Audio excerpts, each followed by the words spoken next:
Okay, guys. So I'm going to go through and explain first how I named the following compounds and then how I wrote the formulas. The main thing for you to remember is that the first thing you should be doing when you look at a compound is decide whether it's molecular or ionic. So it's going to be molecular if it's a nonmetal and a nonmetal together, right? So if it's to the right side, if the element's to the right side of the ladder, then it's going to be a nonmetal. If it's to the left side, it's going to be a metal. Okay. The second thing, if it is a metal, if it's a transition metal or a group 4 metal, except for, your exceptions are silver, which has a +1 charge, or zinc, which has a +2 charge, then you don't know the charge at all, right? They can have a number of different charges. So for example, lead can be +2 or +4. So in naming, if it's a transition metal, except for silver or zinc, or group 4, you need to put the charge in there in the name with a Roman numeral, just when you're naming it, not when you're writing the formula. Okay? Otherwise, if you know the charge, don't put a Roman numeral in. Okay? And if you put a Roman numeral in, guys, unfortunately, it's wrong. Okay? So, for example, cobalt chloride. Cobalt is a transition metal, so I need to figure out the charge. So since I have Cl here, and Cl has a -1 charge, and I've got 3 of them, that contributes a total of -3. Therefore, cobalt has to have a +3 charge because my ionic compounds must have no charge. So when I write this, I write cobalt 3 with Roman numerals, chloride. The next one, this is a molecular compound because this is a nonmetal and a nonmetal. So it's really easy. I just have to use my prefixes. So this is nitrogen. Remembering I can't use mono for the first element, so this is nitrogen. 3 is tri, so trichloride. And I'm done. You use the IDE ending always. Okay, don't write trichlorine. It's trichloride. And then you're done. MgO, that's going to be ionic, because this is a metal nonmetal. Magnesium is not a transition metal or in group 4, so I know it's charged, so no Roman numeral. So magnesium oxide, and I'm done. Cr is a metal, so this is going to be ionic. Cr is a transition metal, therefore I need to figure out its charge. So what I like to do, if I see a 2 and a 3 here, guys, and I'm trying to figure out what charge Cr has, I uncross my charges. So the 3 that's here originally came from the chromium. The 2 here originally came from the charge of the carbonate. So I call it uncrossing my charges. So the 3 is the charge of the chromium, so it's chromium 3, and then CO3 is carbonate. That's one of your polyatomic ions. Okay. Next one, calcium. Calcium is a metal. So again, this is going to be ionic compounds, but I know the charge of calcium, so no Roman numerals. This is going to be calcium. ClO3 is a polyatomic ion. It's chlorate. P is a nonmetal, therefore this is going to be molecular. There are 2 of them, so it's diphosphorus. Then there's a 5, so it's pentasulfide, IDE ending. Next one, aluminum. Aluminum's a metal, okay, but it is not a transition metal. I, in fact, know its charge, therefore it's going to be just aluminum, and then CrO4, which is chromate. So aluminum chromate. Lead. Lead is a group 4 metal, guys, so therefore I do not know its charge. Okay, again, this is ionic, obviously, so I don't know lead's charge, so I need to write its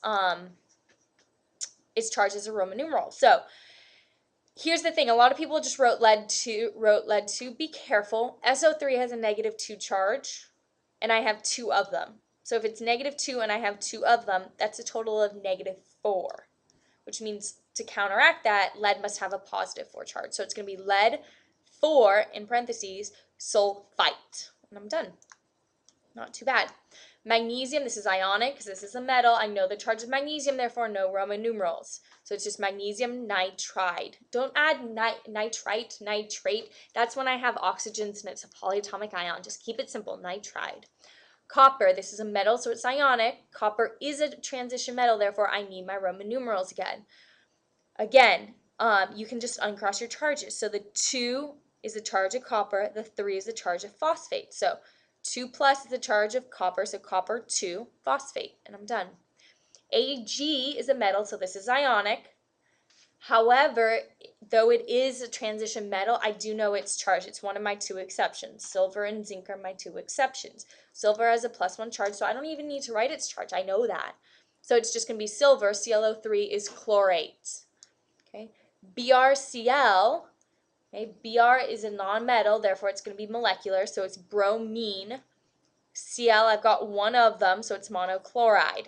Notice I didn't write monobromine because you can't put mono in the beginning. That's the only exception. You can put every other prefix in the beginning. All right. Iodine heptafluoride, as soon as I see a prefix, automatically it's going to be molecular. So I just write I. Hepta is 7, so IF7. Done. Calcium bromide, calcium metal. Okay, so that tells me I need to cross my charges. So calcium has a +2 charge. Guys, you need to know your charges. If you're unsure about them, you've got to come into me. Calcium has a +2 charge. Br has a -1 charge. I cross my charges, and this becomes just CaBr2. Dinitrogen difluoride, this is molecular, so it's just N2F2. Guys, don't simplify this. For your molecular compounds, you don't simplify. Okay. Manganese 3 fluoride, that tells me my charge of manganese is +3, so this is ionic. F is -1, so I need to cross my charges, and this becomes MF3. Lithium phosphide, that's a metal, so this is going to be ionic, so I need to cross my charges. That's Li +1, P -3. Cross my charges, this is Li3P. Cobalt and nitride. Okay, cobalt has a +2 charge, nitride has a -3 charge. Cross my charges, CO3 and 2. Tin metal, so it's ionic, so I need to cross charges. This tells me I have a +2 charge for tin. Carbonate has a -2 charge. Guys, that's just on the table. Okay, cross my charges, and it's SN2CO3 2. Okay, but I can simplify this and just make it tin carbonates, SnCO3. And notice if I only have one polyatomic ion, I don't need parentheses, and you should not put parentheses. Here, aluminum is a metal, so I'm going to be crossing my charges, Al +3, NO3 with a -1. So I cross my charges, it's Al, and then parentheses, NO3, 3, because otherwise if I didn't have those parentheses, it'd be NO33, 33 oxygens, which is just ridiculous. Okay. Potassium, +1 charge, PO4, 3-, cross my charges again, that's K3PO4. Nitrogen dioxide, as soon as I see di, I know that's molecular, so it's just NO2.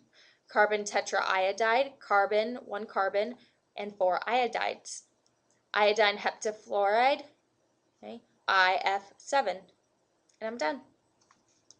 Guys, there's another video up for a second practice if you are having issues with this.